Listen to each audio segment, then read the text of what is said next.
주님과 함께하는 교회에서 보내드리는 이른 아침 햇살 받기 프로그램입니다. 이 시간을 통해 하나님의 말씀에 나를 비춰보며 나 자신을 성찰하는 시간이 되시길 바랍니다.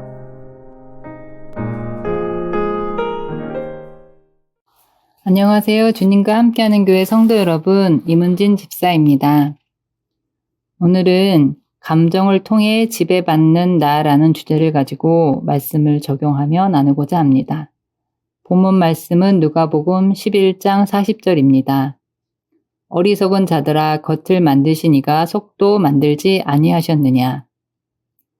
한 사람이 이 세상에 태어나 살아간다는 것은 참으로 쉬운 일이 아닙니다. 저는 인간이 태어나 죽는 날까지 삶을 포기하지 않고 살아낸 것에 대해 하나님께서 칭찬해 주셔야 하지 않나 하는 생각을 한 적이 있습니다. 다들 살아가는 인생은 크고 작은 고난으로 다른 삶을 살고 있지만 인생이라는 것은 누구에게나 버겁게 느껴지기 때문이라는 생각이 듭니다.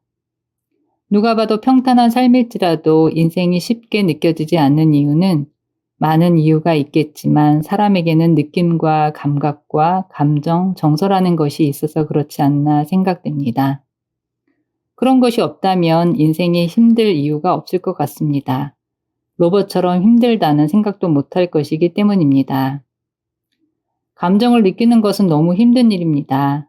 어떤 감정이든 감정에 푹 빠지지 않으면 평안하다는 생각을 합니다. 우리는 사랑에 빠지는 일조차 고통으로 느끼는 것 같습니다. 상담 중에 전도사님께서 어떤 마음이 드냐고 물으셨을 때 사람이 되어가는 것 같다고 말했습니다. 왜냐하면 느껴보지 않은 마음과 감정을 빙산 탐색을 통해 느끼면서 나는 로봇이 되고 싶었다는 생각을 하며 많은 감정과 정서와 내 마음을 느낀다는 것은 참 힘든 일이다 라는 생각을 하게 되었습니다. 상담 중 저의 삶에 자존심이라는 감정이 나를 지배하면서 사람들과 관계를 맺고 있다는 것을 알게 되었습니다. 저는 삶의 많은 부분에 자존심을 부리고 있는데 자존심을 부리고 있다고 느끼지도 못한 상태였습니다. 그 자존심의 근원은 엄마를 향한 마음이었습니다. 아무 능력 없이 태어난 내가 의지할 대상은 엄마라는 존재입니다. 완벽을 꿈꾸는 나는 엄마와 하나가 되어 내가 만족하는 상태를 유지해야 했을 것입니다. 세상에 태어난 나에게 살 수 있도록 젖을 먹여주고 기저귀를 갈아주고 추운지 더운지 뭐가 불편한지 내 상태가 어떤지 세심하게 돌봐주던 엄마입니다. 엄마가 없는 혼자가 된 삶은 곧 죽음을 의미합니다. 태풍이 몰아쳐도 엄마의 품은 근심 걱정 없는 아주 평안한 안식의 장소입니다. 어린 시절 한 장면이 떠오릅니다. 엄마가 등 돌리고 동생에게 젖을 먹이는 장면입니다. 나만을 위해 존재하는 줄 알았는데, 나만 사랑하는 줄 알았는데, 이런 마음을 지닌 나는 엄마의 등 뒤에서 여러 가지 감정을 느꼈을 것입니다. 어쩌면 나를 안아달라고 표현을 했을 것입니다. 그러나 엄마는 동생을 돌봐야 해서 나를 안아주지 못했을 수도 있습니다. 그때 느꼈을 감정은 심한 상실과 좌절을 느끼며 불안과 외로움과 서글픔, 거절감과 마음이 상함과 버림받았다는 감정, 나 아닌 다른 대상을 사랑하는 엄마를 향한 배신감으로 분노하며 그리고 동생을 향한 시기와 질투, 할 수만 있다면 없애면 좋겠다는 생각을 하지 않았을까 생각해 봅니다. 제가 느낀 이 감정은 선을 추구하는 양심 때문에 느끼기에 버거웠을 것입니다.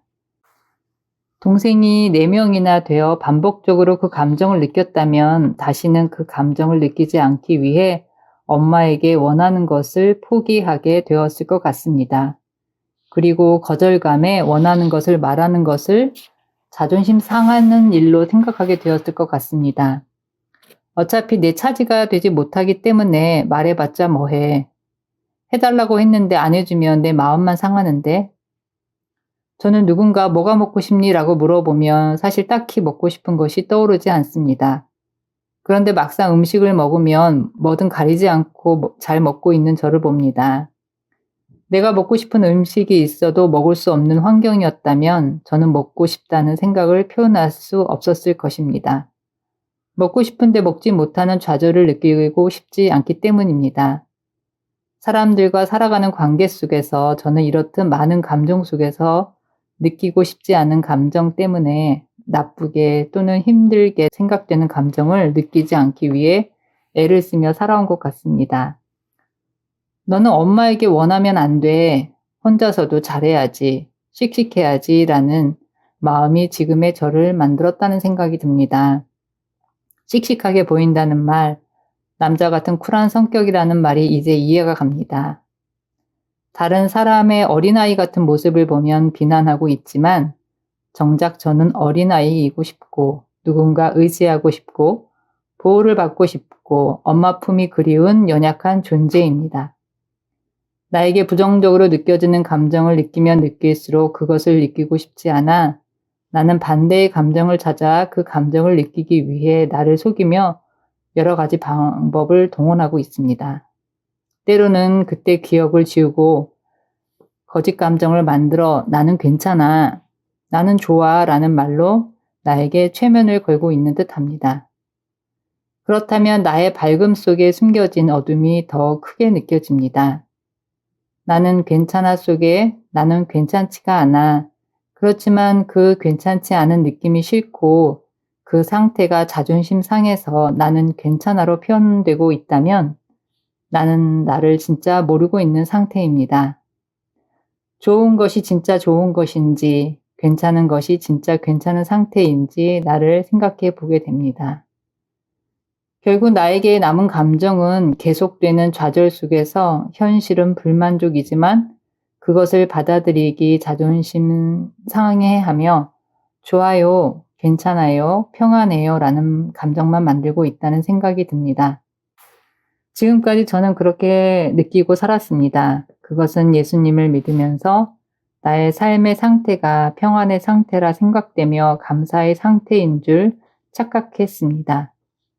그런데 빈상 탐색을 하며 나의 마음에 집중을 하니 느끼고 싶지 않은 온갖 감정들이 불쑥불쑥 튀어나오고 어려서 느꼈던 그렇지만 잊은 감정이 지금 현재의 삶 속에서 그 감정과 상관없는 일임에도 심리적 등가성으로 느껴지고 있습니다.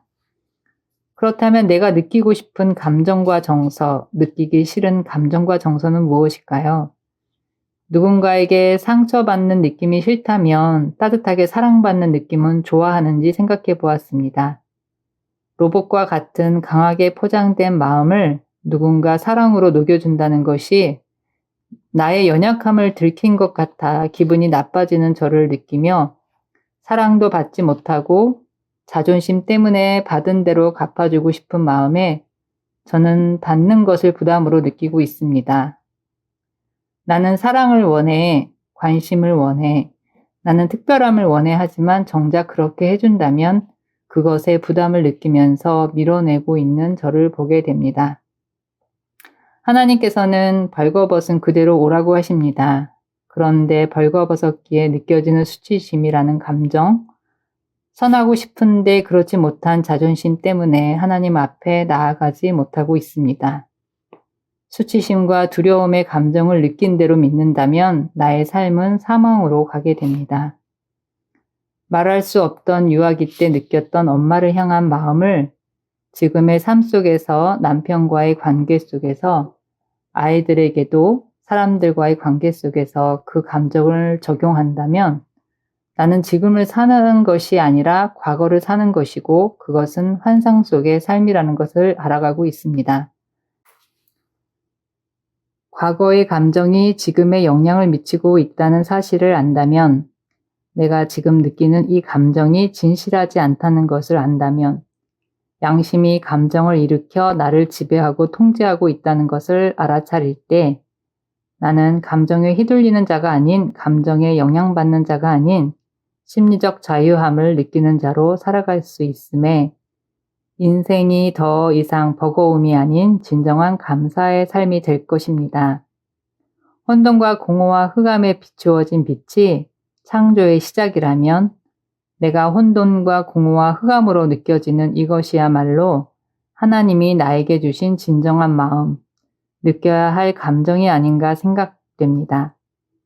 하나님께서 지으신 모든 것이 선함에 감사함으로 받으면 버릴 것이 없나니 디모데전서 4장 4절 말씀입니다. 나의 마음의 상태가 혼돈스럽다면 기뻐하고 공허한 마음이라면 감사하고 흑암이라면 기도하게 되는 것 같습니다. 창세기 첫 말씀, 빛이 있으라 하신 말씀은 로봇이 원하는 상태가 아닌 살아서 하나님이 지으신 인간이 느껴야 할 마음이라는 생각을 하며 감정의 다양함을 율법으로 판단하는 것이 아니라 받아들인 자가 되겠습니다. 감사합니다.